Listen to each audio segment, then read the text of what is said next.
Imagine a world where every man is told he must be an alpha, the strongest, the loudest, the one who never shows weakness. This myth, born from misunderstood animal studies and pop culture, has shaped generations. But what if I told you the truth is far more complex and far more powerful? The sun rises over the ancient city-state of Sparta. Shields clatter, swords gleam, and the air vibrates with the chants of warriors. In this world, to be alpha is to lead, to protect, to endure. But even in Sparta, the greatest warriors were not just the fiercest, they were the wisest, the most disciplined, the most loyal to their brothers. He who sweats more in training bleeds less in war.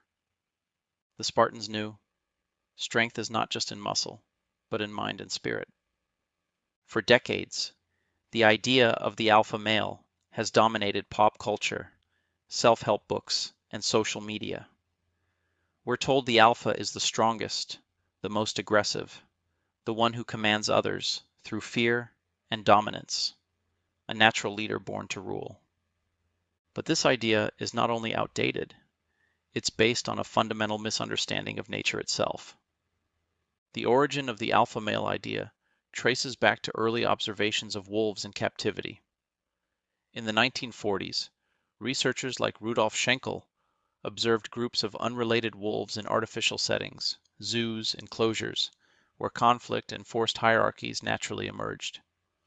From these dynamics, they concluded that one wolf, typically the most dominant, emerged as alpha, leading the others through sheer force. But this was not real wolf behavior in the wild. Later research, especially by biologist David Mech, revealed something astonishing. In nature, wolf packs are not made up of unrelated competitors. They're families. The alpha male is not a tyrant at the top of a social pyramid. He is a father, often leading alongside a female partner, guiding his offspring through knowledge, cooperation, and protection. Labeling a parent as an alpha is like calling a mother and father the alpha pair of their children. David Mech. In fact, Mech went so far as to request his early book be discontinued, because the term alpha had been taken out of context and misused. This misunderstanding isn't limited to wolves. Among baboons and other primates, being alpha doesn't mean living a life of ease, privilege, or pleasure. Instead, it often comes with intense physical and emotional costs.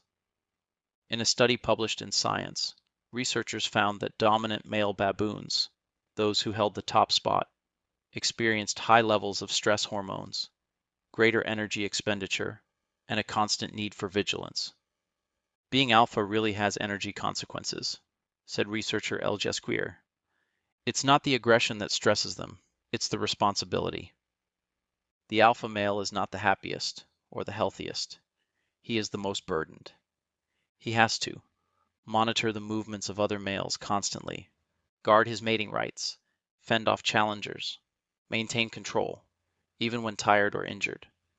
And the moment he shows weakness, someone younger and stronger is ready to take his place.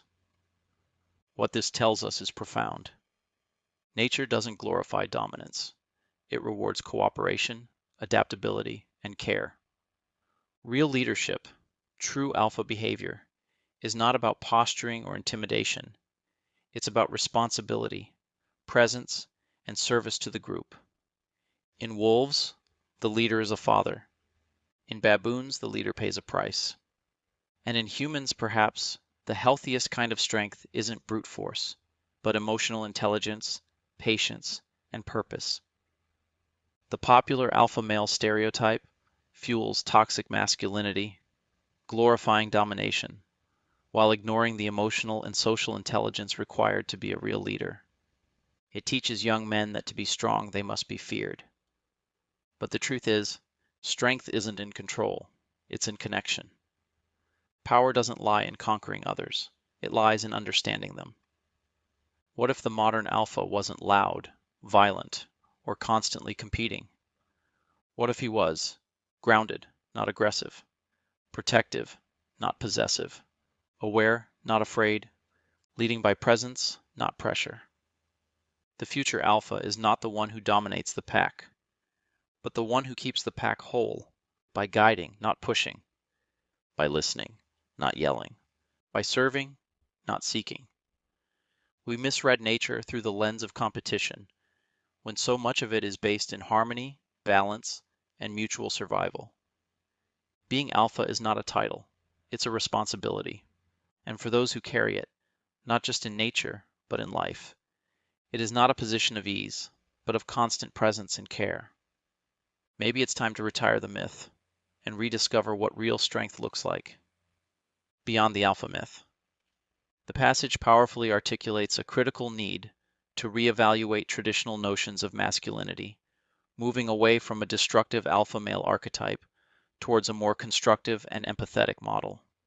It dismantles the harmful idea that dominance, aggression, and the suppression of emotion equate to strength, arguing instead that true influence and respect stem from a blend of confidence, kindness, and genuine contribution. The tyranny of the suppressed self. One of the most poignant points raised is the psychological toll of the alpha myth on young men. The societal pressure to be invulnerable, to never cry, never falter, creates an environment where emotional vulnerability is seen as a weakness. This enforced stoicism, however, is a breeding ground for significant mental health challenges, including depression and loneliness.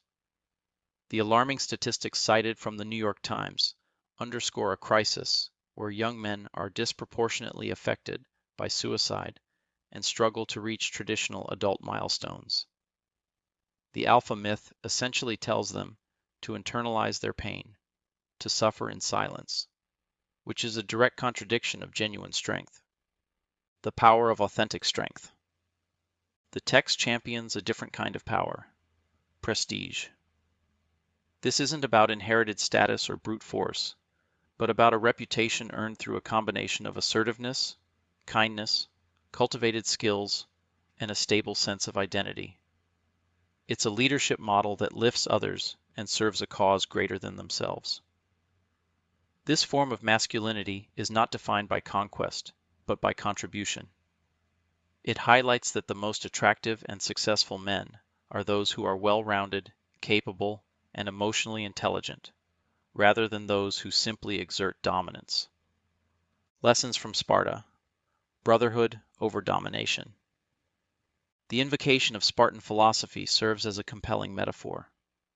While often associated with martial prowess, the passage emphasizes a crucial, often overlooked aspect of Spartan strength: collective reliance. The strength of the warrior is the next man beside him perfectly encapsulates this idea. The phalanx, a formidable military formation, succeeded not because of individual heroes, but because each warrior trusted and supported the man next to him. This translates seamlessly to modern life, advocating for brotherhood, mentorship, and mutual support